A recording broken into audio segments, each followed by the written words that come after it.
What am I making this week? I'm making a traditional all-round posy arrangement in a basket. Come and join me and learn how to make a design just like this.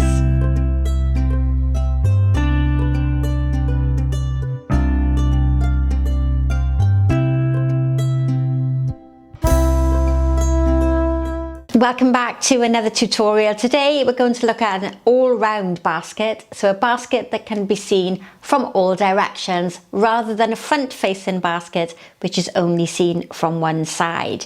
Now I've already done, or possibly it's coming very soon, a front-facing basket using exactly the same flower content as I've got here today, so you can compare the two. This arrangement is going to be a country style basket with a late summer autumn selection of flowers. Now I am going to be using floral foam. If you would prefer a more environmentally friendly option, then there are other videos here on the channel. What you want to do first with your basket is make sure it's waterproof. Sometimes the plastic lining perishes and then the basket will leak. If necessary, line that with a plastic bag or some cellophane to make sure it's not going to leak. And I'm going to use a little plastic floral frog, which is always a bit of a mouthful. This one has some floral fix on the bottom, which is like a sticky tape. And that's going to adhere to the bottom of my plastic lining to hold my floral foam into position. It helps when you've got a plastic base to stop it sliding around. And this time I'm going to use the floral foam flat in the container. You'll see that if we look at it from the side, you can't see any floral foam above the edge of the container. What that means is I can't bring any flowers or foliages out in this sort of severe right angle because I don't have the foam high enough to place the flowers into.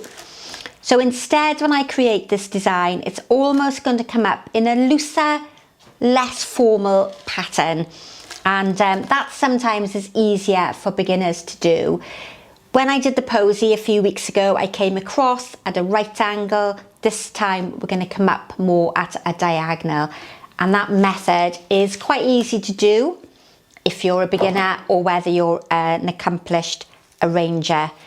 Now then, what I'm going to do is select some greeneries. Now all the flowers I've got here are the same flowers and foliages that I used in this design here that creates a front-facing basket.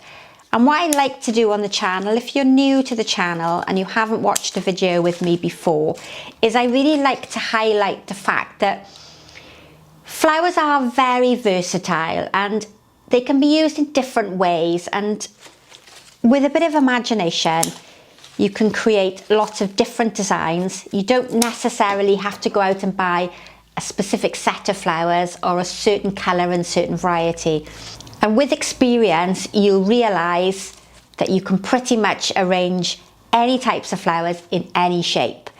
Now I've already cut my greenery while I've been chatting to you to roughly sort of half of the length of my basket. If I just put that in the overhead camera, what I've aimed to do is cut it to about that size there, and this will give me the outline to my design. Now I haven't secured my floral foam in with any tape because I think that that plastic frog on the bottom and the fact that the foam is wedged into that basket is going to be enough and for it not to fall out.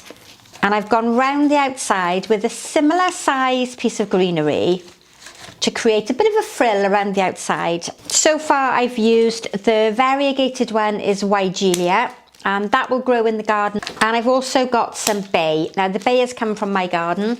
It's a really versatile greenery to have. You can use it of course in cooking, or you can use it in your floral design. And they grow in abundance here in the UK, and you might be lucky enough to have it growing somewhere near you. I've gone round the outside with a frill or a petticoat or like a collar around the outside.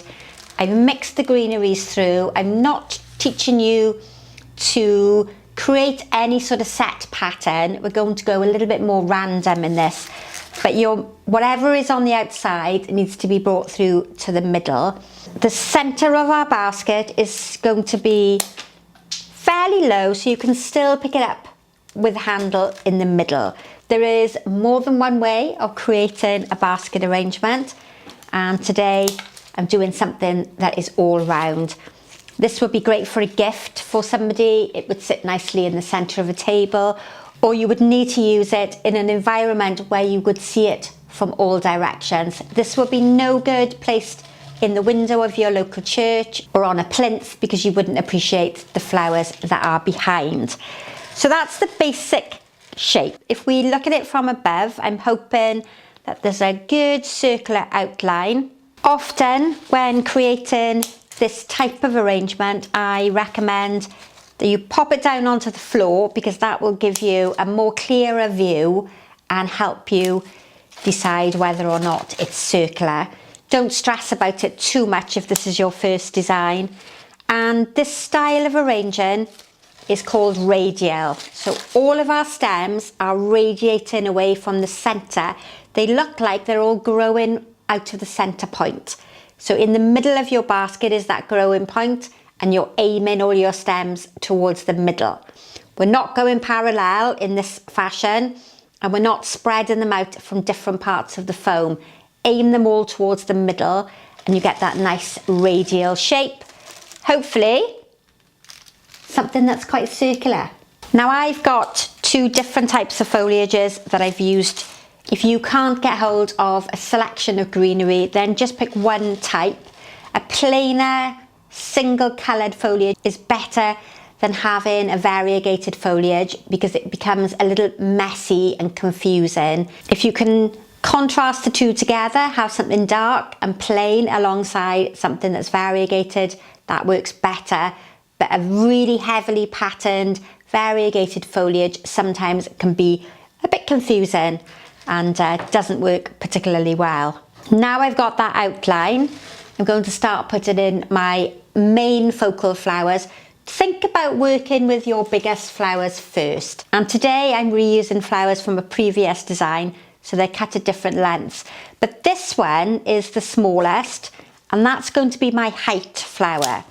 Now a lot of people confuse this with a focal flower. The focal flowers are at the base here, not at the top. So don't ever put your bigger flower here.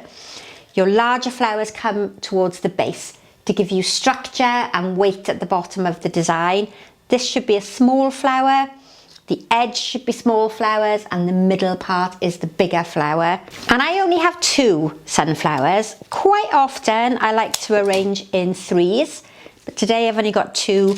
So what I'm going to do is I'm going to put one towards what is the front as you're looking at it now, and one towards the back, and they're almost in that diagonal position opposite one another. It means that the colour is on the front of the arrangement and the back of the arrangement. Even though technically this is viewed from all around, it's evenly distributing that colour and the texture. I try to avoid working in 2s and 4s with an arrangement, because it tends to give it a bit of a squared off angular look. But because I have plenty of little flowers to add in, hopefully I will avoid the arrangement looking too square. Next comes one of my favourite roses. This is Buttercup, and it's a beautiful cream shade, and as it starts to open, it's a multi-petalled rose that looks very much like a garden flower. And I'm looking now to evenly distribute the colour all the way around. So I'm going to add one of them up to the height, and then I'm going to bring the others slightly lower down, not on the edge because it's too big a flower, but more towards the centre. So I'm evenly distributing this really nice cream toned flower, but I'm putting it in different positions so we're not repeating a perfect shape on either side. It's not a mirror image from one side to the other. It's a more relaxed, less controlled floral design. And I'm hoping that that yellowish colour of the rose, which is a brighter colour and a more dominant colour, gives the arrangement more of a circular shape. Now, one of the softer flowers that I've got going in this arrangement is the Ami Majus. This is commonly known as Queen Anne's lace. It's a pretty one that you can quite successfully grow in the garden. And what this is going to do is add a bit of a soft texture, that nice floaty, airy type of flower, and it gives me a more country look to my arrangement. And because I only had one sunflower, I now can set alongside it that Army Majus to fill in that gap on the side, and I can do the same on this side of the basket. I don't want to put it in line with the flower that I've already placed in. I need to pop it in a different part of the arrangement again, so we're getting those colours moving freely throughout the arrangement. My next flower is going to be Helenium, and this is one that flowers in the autumn, sort of late summer, and it will grow quite successfully in the garden. And you can start this off in the spring. And because it's a small flower, I'm going to add it in on the edge and towards the top. Again, we're looking to distribute the colour fairly evenly, but without making it really patterned, heavily patterned. So this is what I would refer to as an informal design. It's where you use small-headed flowers, dainty, country sort of style flowers, rather than very heavy, formal flowers, big flowers like hydrangeas and roses. This gives you that nice countryside look that's really quite popular at the moment. And I'm going to keep working round. What is round on the outside edge needs to be brought to the top as well. Some of the little buds aren't showing any colour, but they are beautiful shape that will give you a nice bit of contrast in the arrangement. And I keep going with the Helenium until I don't have any left. Bring it up towards the top, bring it down towards the sides. Make sure that it's on the left of the arrangement, it's on the right, it's at the front and it's at the back, so that that colour is really evenly drawn throughout the arrangement. Now we also have a really interesting foliage. This is Magnolia. It's a gorgeous sort of rusty colour on the back, and I think it's going to really complement the colours in the arrangement. But what you will notice is it's quite a big leaf. It's a really glossy leaf on one side. This has almost like a velvety texture on the back. And as it is, it's way too big. It's completely out of scale with this arrangement. So what I've done is I've cut 3 leaves, and these placed in the arrangement so you can see the darker side are going to look really lovely in the base of this arrangement. It's going to give me a darker shade, which is going to draw your eye down into the base, and it's a different shape and a different texture, and it's going to give me a nice contrast there at the bottom. So sometimes if you've got a leaf that's quite big that you would really like to incorporate into a design, think about whether or not you can cut it down and use it individually. This would be amazing in a big design. If you wanted to do a large pedestal or a big urn arrangement, then it would work brilliantly. It's far too big for the size of this arrangement. Now we've still got plenty of space under the handle to be able to pick it up, and I've got one more flower. This I've chosen because the colour of the chocolate cosmos picked up beautifully on the colour of the base of my sunflower. I'm placing these in quite randomly really in the arrangement, making sure that I've got this colour in different parts of the arrangement is really going to help link all the colours together. Now you might not think about putting this chocolate coloured flower alongside all the yellows, but it does have a beautiful link with the centre of that sunflower, so it does work particularly well. And this sort of browny burgundy shade would also work really well with pinks, purples. It's quite a versatile one, and another one that grows quite nicely in a UK garden. Now if we look at the arrangement as it is, I've only put that cosmos flower in this side of the arrangement. I haven't added any in here, so I need to make sure that that is carried through on the opposite side. My tallest sunflower here is my height flower. This is the tallest flower, so everything I'm putting in now needs to be lower than it. If you can imagine an imaginary line drawn through the basket, I don't want to extend my flowers any higher, otherwise I will lose that Posy style. Now the first week that I did a Posy arrangement on the beginners channel, so that's a video that's released on a Tuesday. We look at the back to basics. I did a Posy arrangement, and the main reason that I'm doing this video today is just to highlight really that once you learn the basic shapes, so triangles, Posy arrangements, oval shapes, L shapes, once you learn them, they're really versatile and you can adapt them to different situations. So this effectively is a Posy arrangement in a basket. So it's the same rules applied. And there we have it. Hopefully a good example of an all-round basket arrangement. This would be viewed from all directions.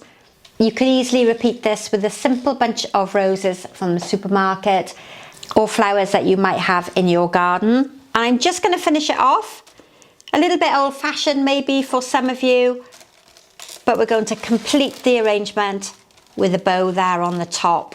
We don't see bows very often in floral design these days, but I think it really suits the basket. So don't forget, if you haven't already subscribed to the channel, then please do so. Hit that notification bell to be told every time I upload a new video. Share with your friends and family and comment in the box below because it really helps other people find us. Thanks for watching, and I'll see you again very soon. Bye for now.